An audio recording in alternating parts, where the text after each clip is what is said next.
The day before Valentine's, my fiancée, who feared water, told me she was signing up for swimming lessons. I knew instantly she'd fallen for the instructor downstairs. I went to see one of her lessons, and then I put my foot down. Cancel the wedding, or she cuts things off with him. Vivian stormed out and didn't return all night. The next day, she came back exhausted and aching, but swore I was the only one from then on. At our wedding, as the officiant said, "You may kiss the bride." She shoved me away. "I can't kiss someone I don't love," she choked out. "I can't lie to my heart." In a flash of white silk, she ran from the altar straight into the weeping instructor's arms in the crowd. The room erupted. Cameras flashed like a supernova. I became the city's laughingstock overnight.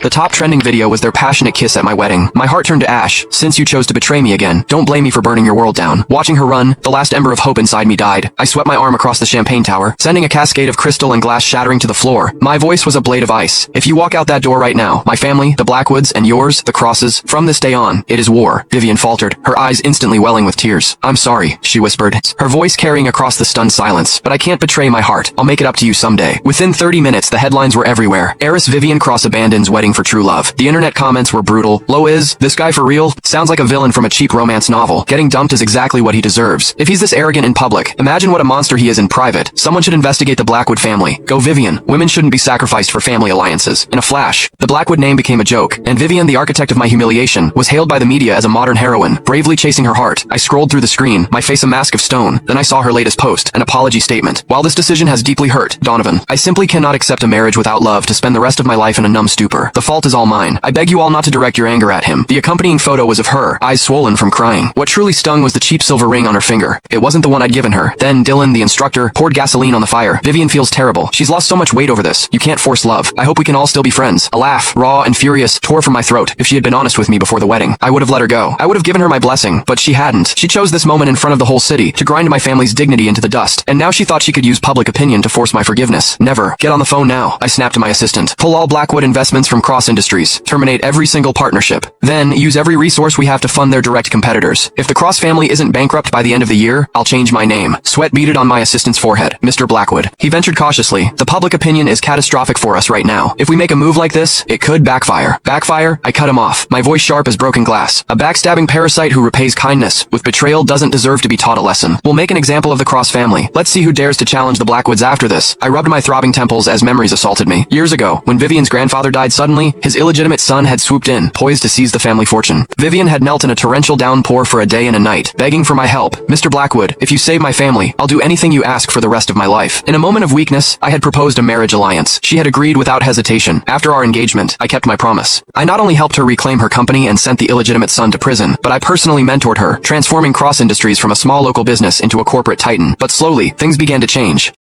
Click the link in my bio to get the full story for free.